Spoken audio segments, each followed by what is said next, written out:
Welcome to the Horror Unmasked podcast, where we unmask the monsters and explore the lore. I'm Amber. And I'm Lily, and today we'll be dissecting the Babadook. Let's read a book. Amelia Vanek is a troubled and exhausted widow living in Adelaide who has brought up her 6-year-old son Samuel alone. Her late husband, Oscar, was killed in a car accident as he drove Amelia to the hospital during labor. As Sam got older, he begins displaying erratic behavior. He becomes an insomniac and is preoccupied with an imaginary monster, which he has built weapons to fight. Amelia is forced to pick up her son from school after Sam brings one of the weapons there. One night, Sam asks his mother to read a pop-up storybook called Mr. Babadook.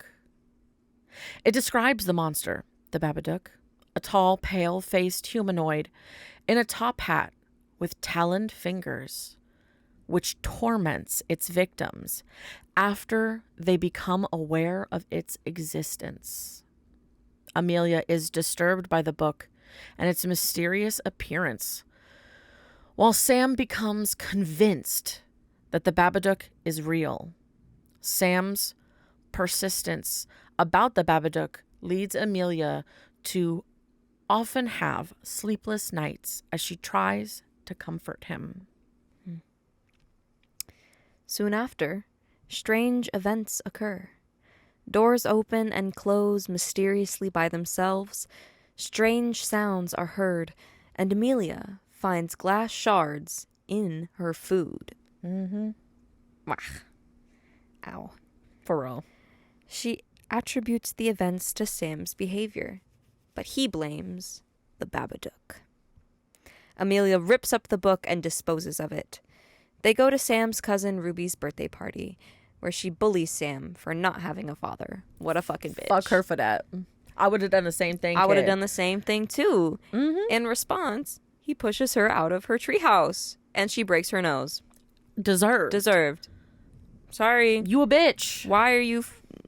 and your mom's one too. Fuck both of y'all. Yeah. Why are you making fun of other children for their misfortunes? And calling her fucking son creepy and that they don't like him. I'm like, fuck both of y'all. Like, obviously he's autistic. Right. Like, fuck both of y'all. Literally. For that. Probably because he was in a car accident when he was little. Yeah, he wasn't even born. And he was in a car accident. It probably had some effect. Yeah, almost a guarantee. And personal opinion, I don't think he was a bad kid. No. Just misunderstood. Yeah. And being raised by a single mother, that's exhausting. Yeah. That's exhausting. Yeah. Come on. She's working and raising him and doing what she can. He's fucking 6. He's 6 and he's honestly a really sweet guy. Yeah. All he wants to do is protect his mom. Yeah, he loves his mom. He loves his mom. For real. Oh, anyway. She breaks her nose. And then Amelia's sister, Claire, admits she cannot bear Sam. To which Amelia takes great offense. Deserved. Yeah. I hope y'all heard that clap of lightning and thunder, because that shit was legit. Fuck her.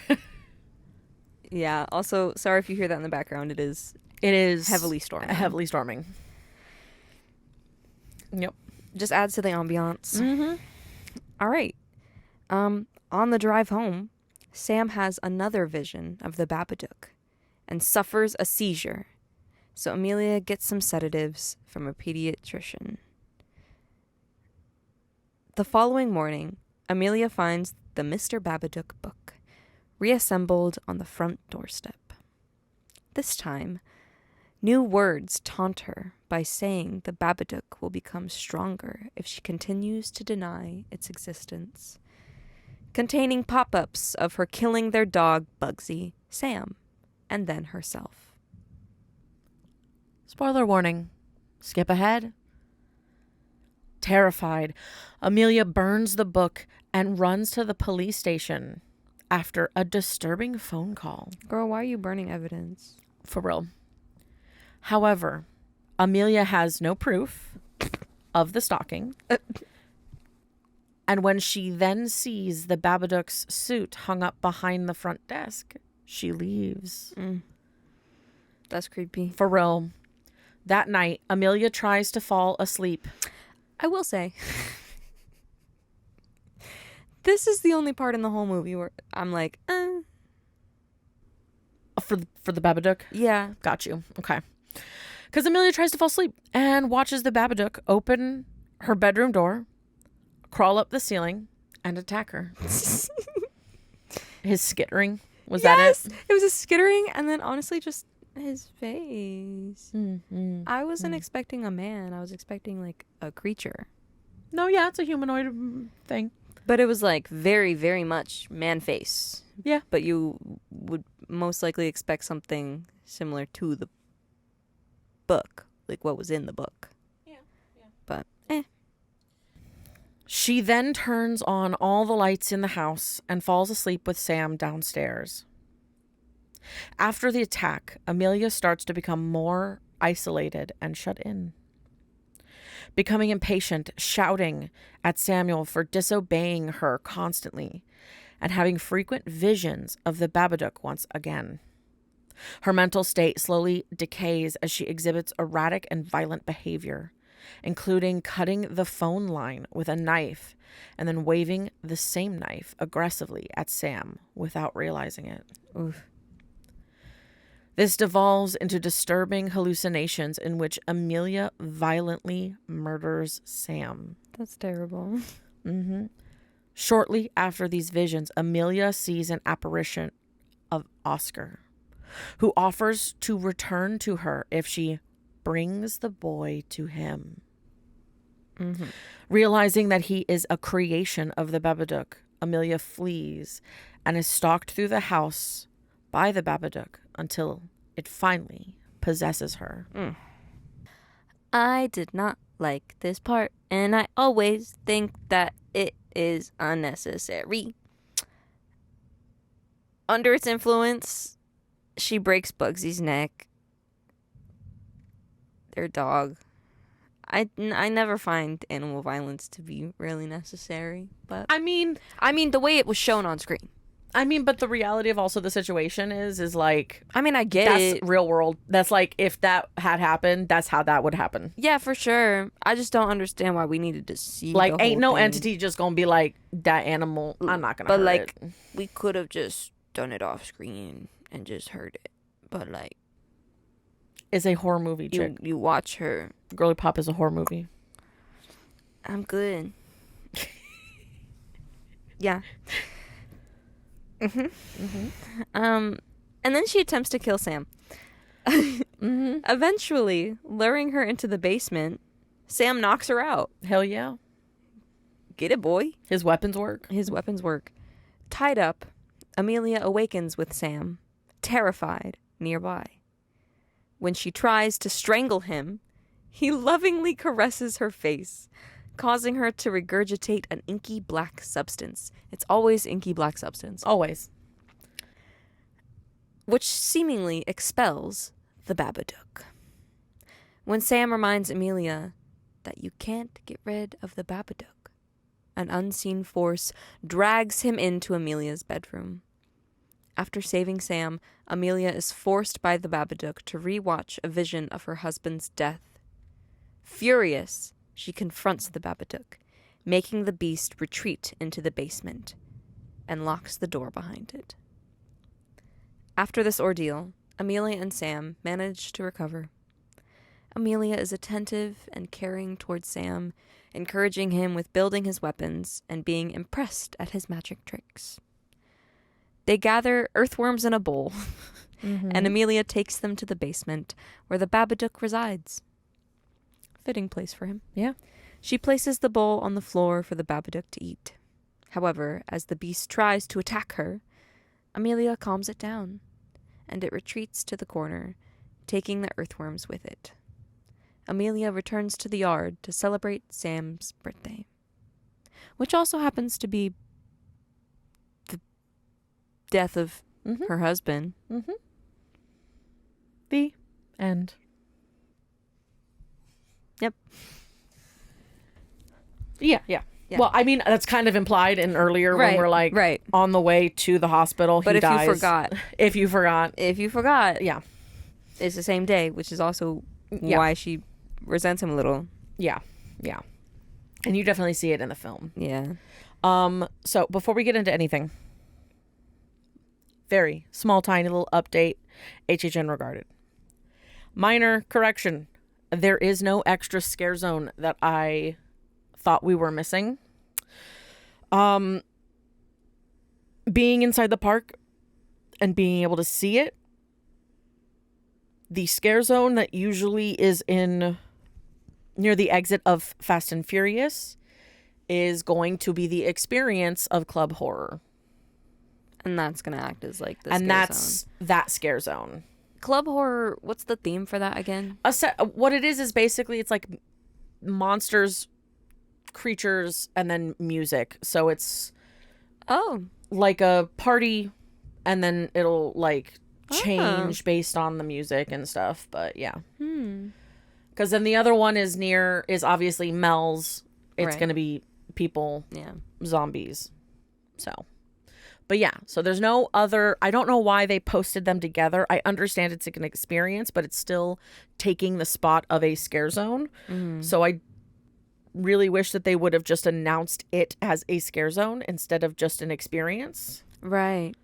Because there's always 5. Yeah. It's taking the place of it, so it makes sense for it to be named as one. And because it's, but I don't know. I don't know all of the reasons and decisions as to why they did what they did, but it's all good. So there's no mysterious scare zone that we're missing. It's just the Club Horror thing. So. And we're also getting sort of like an extra part with the whole zombie Mel's Diner thing. Yeah. It's kind of like an extra thing. It's why it's being referred to as an experience, which is why I wish that they would have just said that the Club Horror was the scare zone. Yeah. Because you still have to fucking walk through it. Yeah. But it's all good. It's all good. But back into all of this. So the director is Jennifer Kent. This was released November 28th, 2014. Which, not gonna lie, when I was watching it, I did not realize that. Like, I know this movie's been out for a very long time, but I forgot, like, just how long. So then, doing the research for this, I was like, 2014. Yeah. What? And it is unrated horror mystery. Yeah. And we will have another unrated film later this year. Yeah. But this is the first unrated film that we have done. I do have their budget. Yeah. Which was $2 million. What was their box office? They only made about 10 million. Okay. Which is interesting. I'm not actually sure if this movie was like released in theaters, because honestly, I kind of just remember it being on Netflix. Well, I have some stuff about it. Okay. That'll probably clear it up. Right. So we'll get a little bit of it, but at least yours has like, Yeah, they only made 10 million. Now I feel like it's probably made more. I feel like a lot more people, at least at the time, I guess it didn't do that well. But over time, I know a lot of people that really love this movie. So yeah, I don't know. Because you have their Rotten Tomato score. Yes, I do. And that's a 98%. So higher than the Silence of the Lambs. Yeah. Yep. So it's shocking that 2 points off of 100. Yeah. So it's shocking that the box office is so low. I mean, it is a pretty short film. It's an hour and 34 minutes. But clearly it's a cult success. Yeah. Clearly. Yeah, it is. I mean, I don't have many complaints. Yeah. I thought it's a good movie. It was good. I mean, it was slow. Yeah, it's not a fast paced film. It's really just creepy and it's unsettling, it's creepy. You're kind of like worried about like psychological states. Yeah. But it's yeah. Yeah. When you understand what the Babadook is and then you go back and rewatch it, it explains a little bit more of it. And it makes things make sense. Because even when I had my mom watch it, And when because I had told her what it represents before she watched it. So when she watched it, she was like, things made sense. Mm-hmm. Yeah. As for death count, it was just Oscar at the very beginning. There's not much violence in this. No, there really isn't. I mean, for as violent as it is, right, as it feels, with the dog and the kid and the imagining things, but it's not. It doesn't actually happen. It's not really a violent film. No, it's not. It hints at the possibilities of violence. Yes, but it never passes that threshold again. Except with the dog, leads into what the Babadook actually is. Mm-hmm. So. But I thought it was funny because when I was researching this, it even said that it was Oscar that died, and then it counted him again with his ghost. It said there were like 7 deaths. It said it was like it counted the 4 worms, the dog, Oscar's ghost. I would say I was like, what? I would literally just say Oscar at the beginning, and then I would say the dog. That's about it. So there's 2 deaths. 2 deaths. Realistically in the film. Yeah. Technically in the film that actually happened, yeah. And then the worms, but the worms are the worms. Worms. I mean, yes, they're alive, but I don't know. I feed my leopard gecko worms. I'm good. I'm not gonna count the worms. I'm not on that level. I'm sorry. Yeah. Sorry, not on that level. Yeah, me neither. But I mean, shout out to you people on, whatever the fuck. Wicca Wormia fan whatever. Wicca-wormia. Wicca-wormia. No, I mean where I got the information for the death counts and stuff. It was like Wicca fan or something. I don't know. Wiki fandom. Yeah, that. Yeah. What we were just talking about earlier. Yeah. But that's where I get it from. At least they have, heart to count the worms, but I'm good. There's not really a whole lot of death that happens in this film. No. Very small cast list, in personal opinion. I would honestly just say like 3. I have 3 people. One of them I don't know if you will have. Is it the Babadook? Yes. Yes, I do. Okay. I only have 3. Yeah. Same. Yeah. And that would be Essie Davis for Amelia, and then Noah Wiseman as Samuel, and then we have Timothy John Purcell as the Babadook. Yep. You could put Oscar and Claire in there, but they're not important. They're not important enough for them to be there. Yeah, Oscar's in it at the beginning, and then his ghost in the middle, or at the end, and then that's it. Claire being a bitch. Yeah, she's being like, "I don't like your son," and that's about it. Yeah. So she's not really enough of a character for there to be a reason to put her on this list. Shout out to those actors, though. Yeah. Love you. You're great. Also, right before hitting record on this, I realized that the Babadook rearranged is literally a bad book. Yep. A bad book. Truly. You just move the B over 4 letters. And it is. That's exactly what it is. Yeah. Mm-hmm. Because I was looking at it and I was like, oh, it's a book and this thing is called the Babadook. And I was like, oh, well, there's a B and then there's O-OK at the end. So there's book, and then I was looking in the middle and it said a bad. Yeah. A bad book. A bad book. Yeah. What a clever play on words. Anyway, yeah, I thought it was fun. Yeah. Now, to the collection of things. Yes. So I do have stuff that will explain some things. And then there's also some stuff that's just kind of like, you have to look it up and figure it out kind of about the creature itself. Okay. But this is more so like the writing, the creation, and everything like that. So Jennifer Kent, our lovely director, she began writing the screenplay in 2009. Yeah. Intending to explore parenting, grief, and the fear of madness. Yes. So financing was secured through Australian government grants and partly through crowdfunding. Yeah. So film took place in Adelaide, where Kent drew from her experience as a production assistant on Lars von Trier's Dogville. During filming, the production team worked to ensure that 6-year-old Wiseman was protected from the film's disturbing subject matter. Yeah. He was so protected, it's kind of crazy. Really? Truly. I will get into that. Okay. The titular monster and special effects were created with stop motion animation and practical effects. Yep. The Babadook premiered at the Sundance Film Festival on the 17th, Okay. January 2014. Okay.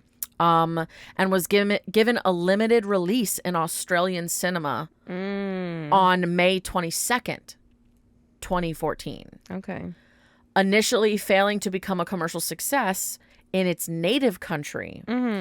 However, it generated wider attention internationally, grossing $10 million against its $2 million budget. So I guess it didn't do well in Australia, but once it was released to everywhere else, that's where it really picked up. So although the process was challenging and she was forced to reduce their total budget, producer Christine Satan, Yeah. which is definitely Christina Satan. Ceyton. Caton? Caton? C-A-Y? C-E-Y. Keaton? Keaton? Is that how you spell Michael Keaton's name? No, his is K-E-A. I'm like, my brain would not. I'd be like, Seaton. Seaton. Maybe it is Seaton. Is it Seaton? Is it Caton? Is it Caton, Keaton, Seaton? Keaton? I'm going to go with Keaton because that sounds functional. Christina Keaton. Fingers crossed. Sorry, girl. Oof. Spelling. Haha. So she managed to secure funding of around a $2.5 million from the government bodies. Yes, girl, yes. How'd she do that? And then it flopped. For real. Because she got it from Screen Australia and the SAFC. However, they still required an additional budget for the construction of the film sets. Right. So to attain the funding for the sets, Keaton and Causeway film producer Kent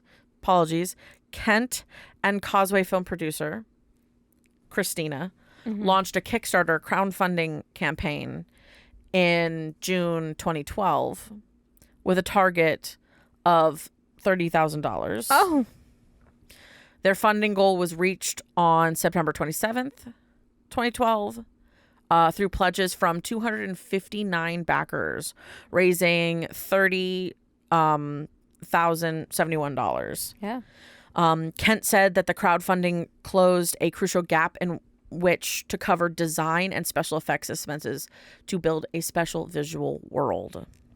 Hell yeah. Because she says that, so she sought to tell a story, obviously, about facing up to the darkness within ourselves. Right. So the fear of going mad. And once it's aware, it just becomes worse. Exactly. Yeah. And an exploration of parenting from a real perspective. Right. So regarding parenting, she further explained in October 2014 that she's not saying that everyone wants to go and kill their kids. But a lot of women struggle, and it's a very taboo subject. Yeah. Yeah. And to say that motherhood is anything but a perfect experience for women. Yeah. Like that's just not true. No. So about the characters, it was important that they were loving and lovable people. And she doesn't mean likable. That like she wanted it so that we felt for them. And the term actually, which is interesting, because it's funny because you just had your like, oh, a bad book. The term Babadook is an invention of Keaton's. It is improvised from Babaroga, the Serbo-Croatian word for the boogeyman. And in total, she actually completed 5 drafts of the script. Wow. So Again, she drew from her experience on the set of Dogville for the assembling of her production team. As she observed that Von Trier was surrounded by a well-known family of people, Kent sought her own family of collaborators to work with for the long term. So unable to find all of the suitable people within the Australian film industry, Kent hired Polish director of photography, Radek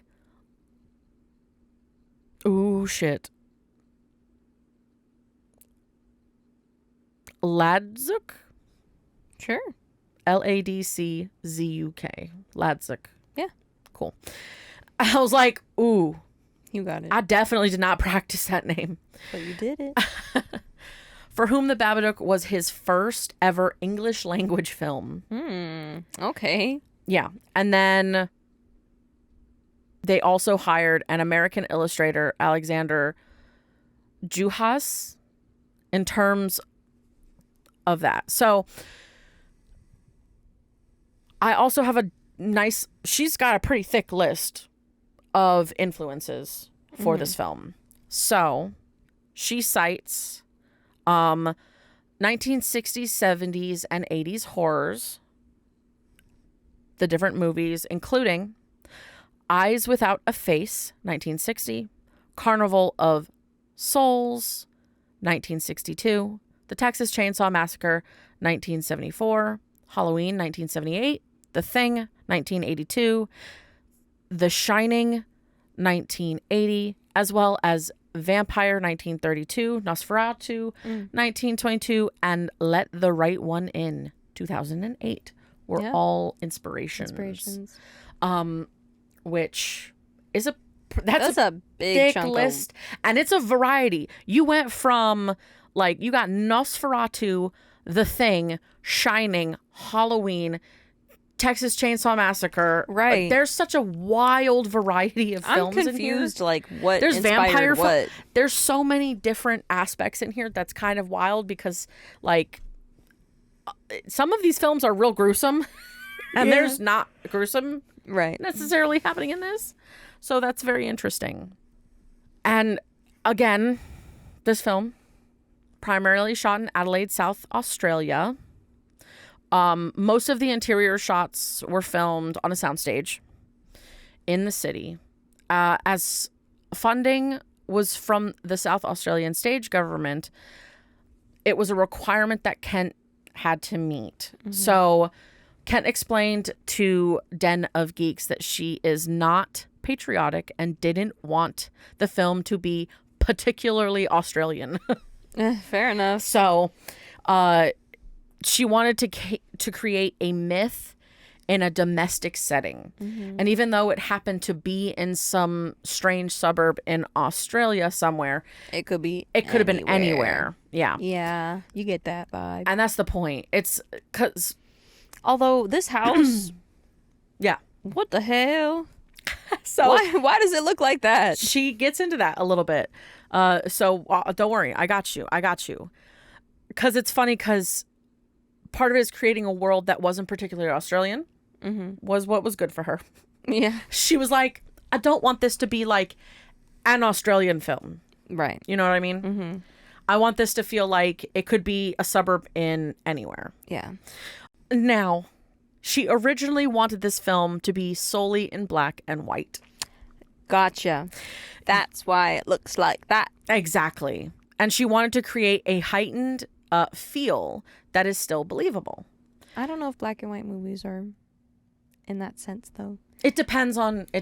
Because to me, they're not, because it's not colored into reality, if that makes sense. Well, you forget that for a very long time, I know that's how people lived, but...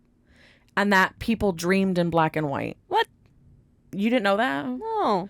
Yeah. Before people color didn't TV, dream in color because... Even though they existed in color, they dreamed in black and white. That's weird. Because of TV?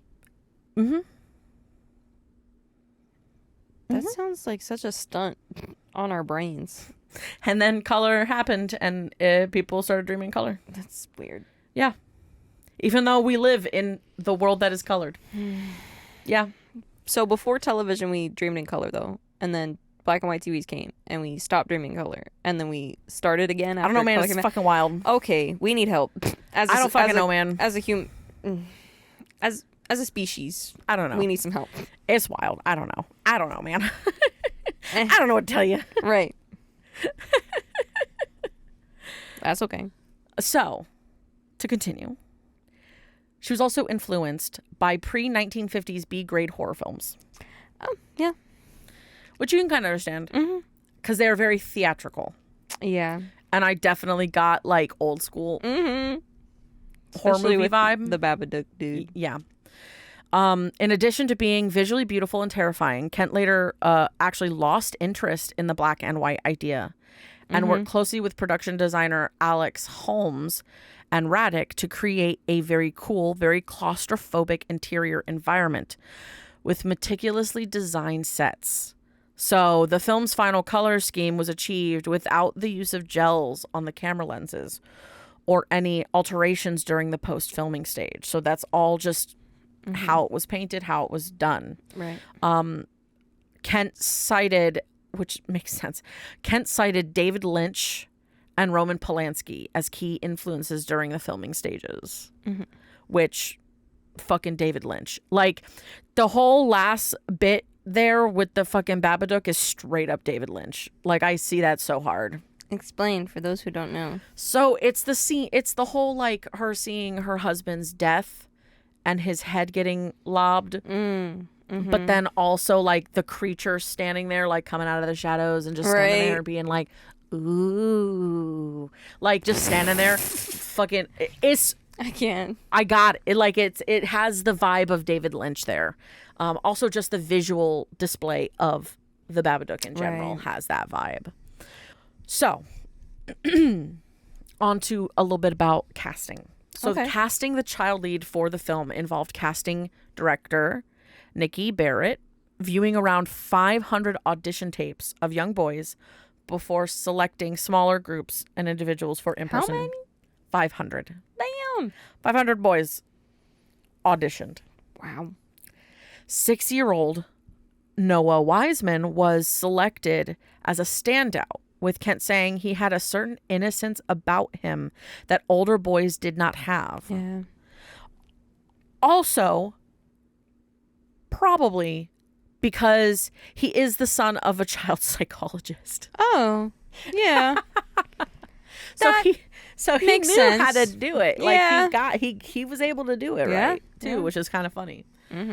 So kind of back into the house and things like that as well. Back into kind of set design and stuff.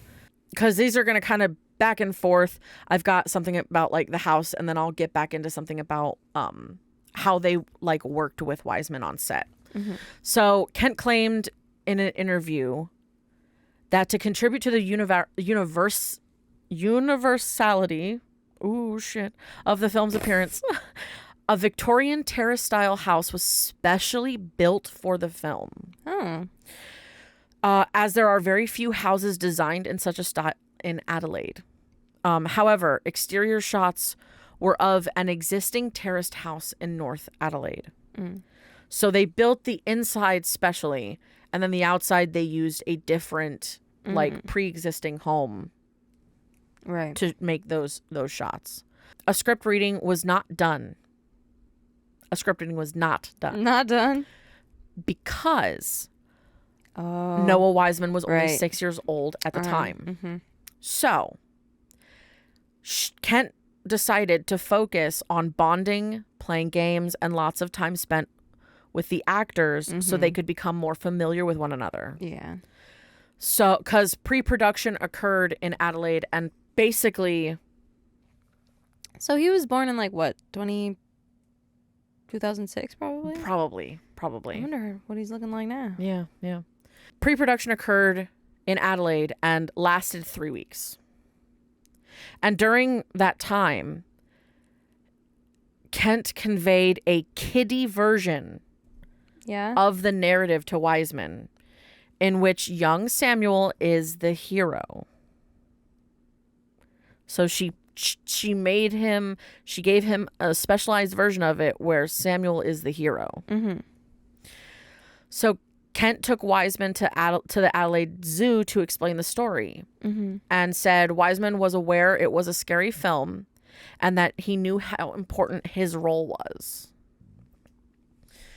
Because to even get into that, Kent talked about the filming process as stressful because of Wiseman's age. Yeah. Because of him being so young. Because they really had to be focused. They needed to double the time that they had in general. Because Wiseman's mother was on set. And a very protective and loving environment was creative. Yeah. So they really wanted to make sure this kid was safe. Because I just did a little quick search real quick. Yeah. And hasn't done any movies or anything since. It's and always just still that picture from when he was young. when he was young, and he doesn't have any social media either. So yeah, very protected. Probably because his mom is or his dad. I don't know which one. His mother was there on set with him. Well, so I mean have the psychologist. The I one have that no was fucking clue. Yeah. No idea. But well, so Kent explains that after the release of the film, that Wiseman was protected throughout the entire project. Yeah. During the reverse shot where Amelia was abusing Sam verbally, they had Essie Davis yell at an adult stand-in on his knees. Yeah. That's what I thought. Because they didn't want to destroy a childhood to make a film. Yeah. Because that just wouldn't be fair. No. And then... But that's great. Because you can't even tell.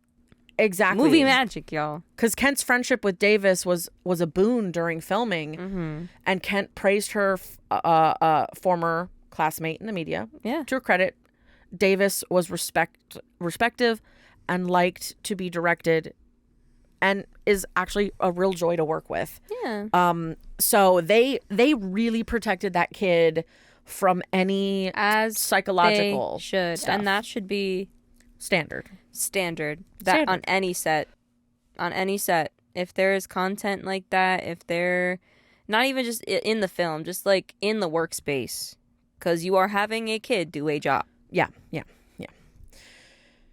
And they need to be protected. Yeah. It's a horror film too. Yeah. So it's on a whole other level. Yeah. Of mental stuff. And it's a psychological, like, it's a horror mystery. It's psychological. So in terms of the Babadook itself, a lovely little creature. Yeah. And the effects of the film, Kent was adamant for the onset of production that a lo-fi and handmade approach would be used. She cited the influence of George Melly's, Jean Epstein's The Fall of the House of Usher. Oh, yeah. And Haxon. Ooh. It's got one of them A's with one of them accent things on top of it. It's got the 2 dots. Let me see. Oh, with the 2 dots? It's got the 2 dots. Oh, I don't know about that one. I don't know what that Where one is it? Let me see. It's right there. It's got them 2 dots on top of the A. And I'm like, Haxon. Haxon. Watch it be some weird. Well, what's it called? An umlaut? Umlaut. It's an umlaut is what that's called. Yeah. Yeah, there's an umlaut over it. Yeah. Maybe that's how you pronounce it. Haumlaut. Oh my God. Haumlaxen. Jesus. Okay. So Kent actually used stop motion effects for the monster. That's awesome. And a large amount of smoothing was completed in post-production. She also explained that there's obviously been some criticism about the lo-fi approach of the effects. Yeah. And it makes her laugh because it was intentional. It was always intentional. She wanted the film to be all in camera. She also said that the man in the beaver hat from the lost 1927 film London After Midnight was an inspiration for the design of the Babadook as well. So that's the end of my notes. Do you have, in your notes, do you have what the Babadook represents? Because I do know that, if you don't. like what its relationship to the house is and to the mother. No? Okay. Because I do have this, because I'm not going to lie. I finished this movie and I was a little confused. Yeah, fair. I was confused. I was too. So please explain it to me. So. Your notes are going to be way longer than mine. I have silly stuff, to be honest. No, you good. So I was obviously confused as to what this creature was, because I was like, why the fuck is it living in her basement now? Why is it living in her basement now? And why is she feeding it worms? Why is she feeding it worms? How did it just show up in a book someday? That I don't know. That part I don't know, but I think it ties into all of this. Okay. So, obviously, this film takes place in the preceding days before his birthday. Yeah. Also, the anniversary of her husband's death. Clearly. So definitely just a manifestation of her own. When I looked it up, the Babadook itself is the manifestation of depression and grief. Okay. And the concept of the sentiment in the book of the Babadook taunting her and being like, the longer you deny me, the stronger I get. Mm-hmm. The longer you deny your sadness, the worse it becomes. Yeah, true. Which is what we witness happening in the movie. Mm-hmm. There's a moment where it lives in her basement now because and she feeds it worms because it is a part of her and she needs to nourish it and make sure that it's a part of her. She needs to acknowledge it. It'll never go away. The Babadook never leaves. Yeah. What's it saying? It's no matter something. It's in here. I know it's in here. You can't get rid of the Babadook. Yeah, you can't get rid of the Babadook. Yep. But what's the rhyme in it? Well, it's not a rhyme. It's more of like, no, because it's in the book. When it's there. Yeah, when you hear it knock, hear its knock. Yeah, but there's like when you're reading the book, the book rhymes itself. Well, yeah, so yeah. I'm not too worried about something. You can't get rid of the Babadook. Yeah. Yeah, I just wish I knew because it sounds really good. But the whole thing is that what it is it's a manifestation of her depression and grief. Yeah. And what it is we're witnessing her, because there's a moment in the movie where her son hugs her and she kind of pushes him off. And I also see it as a partial postpartum mentality towards her child. Yeah. A unfortunate hatred that permeates. Like, she loves him, but she also despises him. Because sometimes this happens. If a parent dies, the other parent might blame you for the death, especially if it's associated with a birthday, with a birth, with anything like that. So, yeah, especially because throughout the movie, we learn that she never celebrates his birthday with just him. She makes him celebrate his birthday with her cousin, which is earlier. With the cousin, like her birthday is earlier than his. So that they it's never not have on to the do it same on day. the day. So she's been like reserving that day so she can grieve or whatever it is that she's doing. Have to, know, yeah. Because also throughout the film, you feel like you're watching her out of her own body. There's a very disparate feeling from it, and you feel it a lot through the film, and then when at the end of it, it feels like you're in the active. Right. So it's also a tie-in to the depression not fully being there. And it does happen. People get depressed and then they lash out at the ones around them, whether they mean to or not. And so her conquering it and it living in the basement, the house represents her as a person. And that, again, you never lose depression. Depression just doesn't just go away, but you can maintain it. And so her going down, feeding it, it's because it's also an explanation about the basement. So she's always had that door locked because that's where she's been storing all of her husband's stuff. It's just been down there since for the entire lifespan of her son. It's just been down there. And she hasn't known that her son's been going down there. when she finds out, obviously she gets upset. Yeah. And clearly the depression is very keyed and tied to her husband. So of course the Babadook lives in the basement. Right. Because that's where her main depression lies, is all of the memories of her husband. Yeah. So when she goes down there, she has the way that I see it is when the Babadook for a moment like comes to attack her and she starts to calm it, is because it's that she came in and it made her start to feel the sadness, but she knew like it's not gonna last. It's kind of like when you know that you have anxiety and you feel it rise, but you're able to catch it and like calm. That is essentially what I saw that moment as. That's a blessing when that happens, because if you can catch it and be fine, well, then great. also, But hun, you have to be medicated for that. You actually have to be medicated for that so that you're aware of what's about to happen. Because you need to know what it feels like not to have it to then know that when it's starting to happen, you can take a breath. Fair enough. Because I can definitely say that has happened for me a lot. It's been very helpful. But yeah, so that's kind of like the big concept of the creature itself, is that it's quite literally her depression. And I think that it just probably, at least for the book appearing suddenly, it's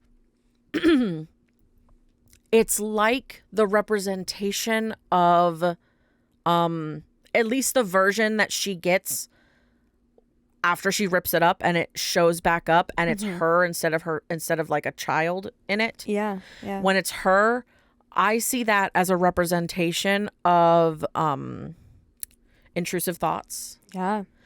And the like what her brain has been thinking because of the dark places she's been going to in her mind and in her life, about wanting to kill and just end it all for everything. Yeah.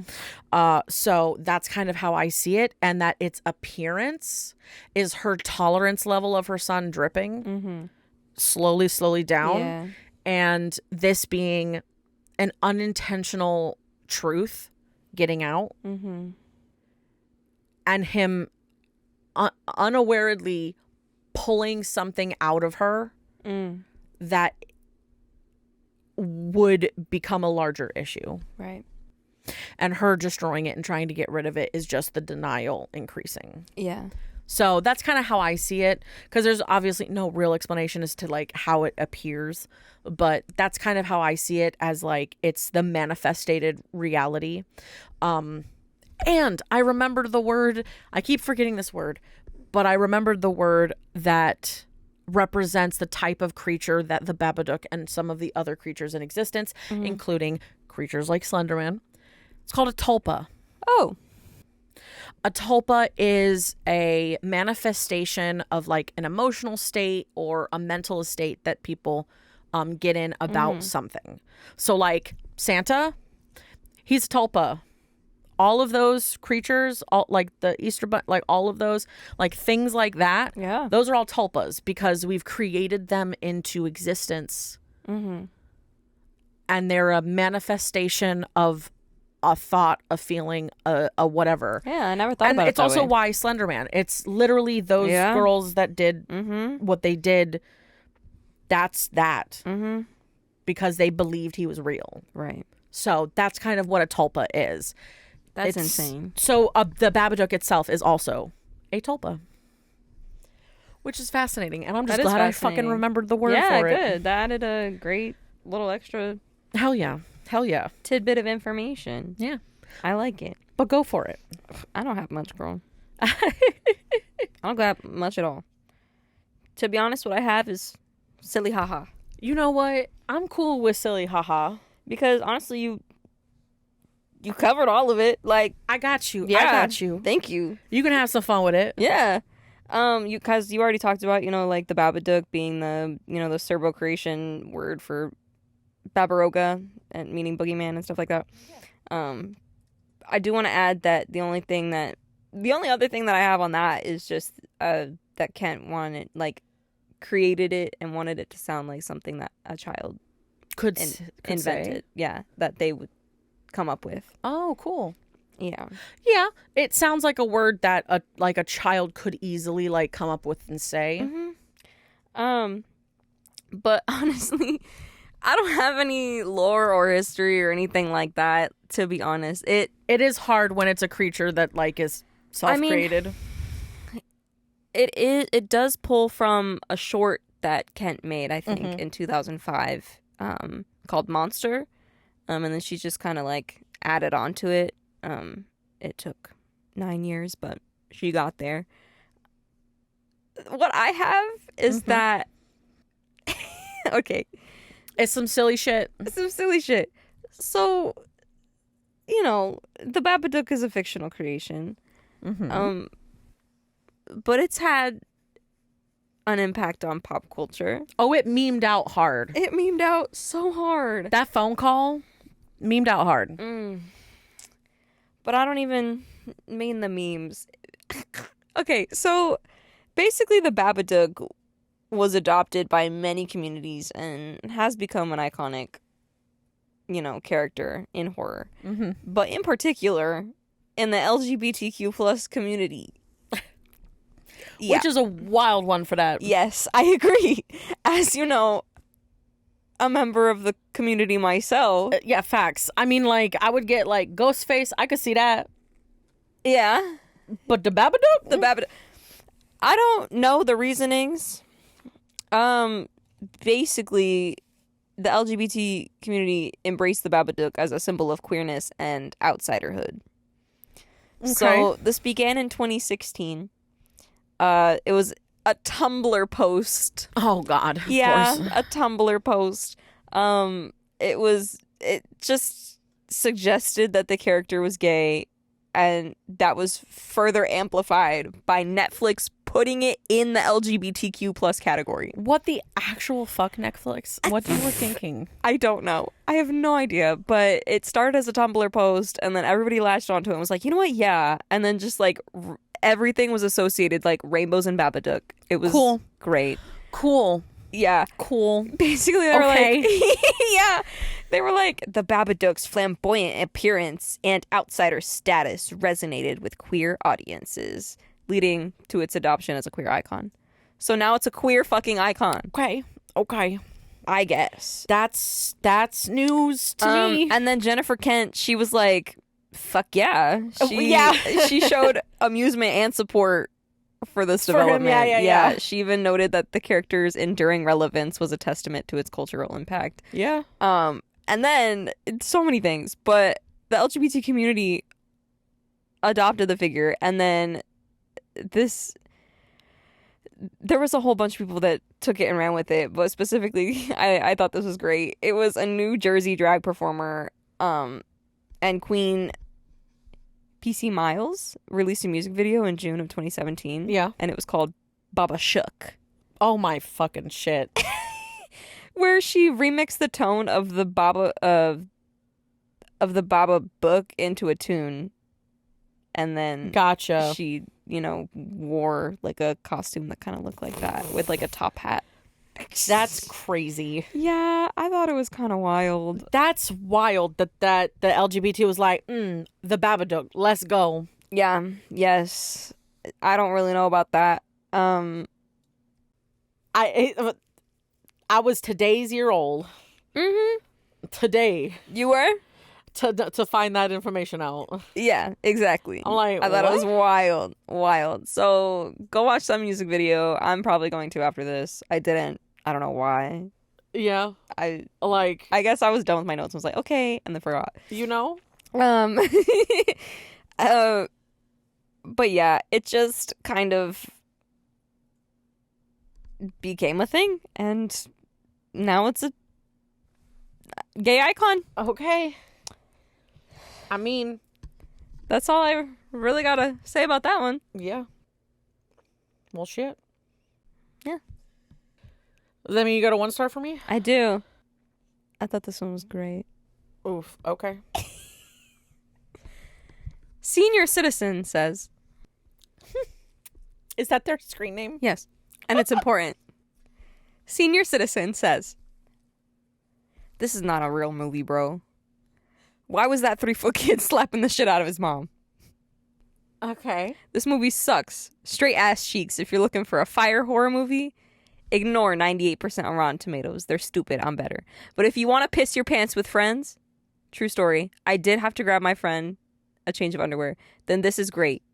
Still giving a 1 star because I don't think they made this movie as a joke. Or maybe they did and I fell for its disguise. Or maybe I just wanted to give a 1 star review. Who knows? Don't watch this movie. Or if you do, don't rate it 5 stars. My ego can't handle that. Well, I'm sorry. Did you just say that your friend shat their pants while watching this movie? Did that... Okay. No, pissed. He pissed his pants while watching this movie, but then you're also like, it's a shit movie. What? What? I don't know. I've never heard a more confusing string of words put together. Senior citizen, man. Yeah, I really don't have a lot on this movie. That's on the level of 3 1/4 month. 3 1/4 month. That's on the level of 3 1/4 month. What the fuck? Bringing it back. What the fuck? God, that was absolutely ridiculous. Why are we counting? What the fuck? 3 1/4. I don't even remember what episode that was from. I don't know either. I just remember it. 3 1/4. Oh wait. I took my 3 1/4 month old to watch this movie. Yes. The fuck is wrong with you? You as dumb as this asshole who's like, my friend was so scared he peed himself, but like, not a good movie. Yeah, don't watch it. What? Why? What? Like, also, what made your friend piss their pants? They were high as fuck writing this Clearly. review. Because why are you saying this not a real movie, bro? Why was that 3-foot kid slapping the shit out of his mom? Did you watch the context? You know. Then you'll know. You'd think. You'd think. It's this movie sucks straight ass cheeks. Straight ass cheeks. You are not a senior citizen. No. You are 14. You are 14. The fuck you doing watching this movie? Oh my god. Well, not rated, so. Yeah. Not rated. I can't. Anyway. So weird. So I dumb. think you did beautifully describing the Babadook and Thank all you. of his little features and quirks Hell yeah. and histories. Hell yeah. That was good. Hell yeah. Mm-hmm. But the next movie What? is even better. But you don't get to find out. Because our next episode is going to be our HHN part 1. What? We're already here. Dude, we're fucking here. How is that happening? I don't know. How's that happening We are already? as of the time where we're filming this, like, opening is less than 2 weeks away. Yeah. What? Yeah. I'm literally already scheduled for days. Like, for HHN. last year felt so long. long ago, but also no fucking time has passed. No fucking time. No time at all has passed. I just met Darren. What do you mean? I've just started working at this company. What happened? You did. What? You literally just got hired yesterday. Like, for real. Like, I've never scare acted in my life. first HHN working it. What? Yeah.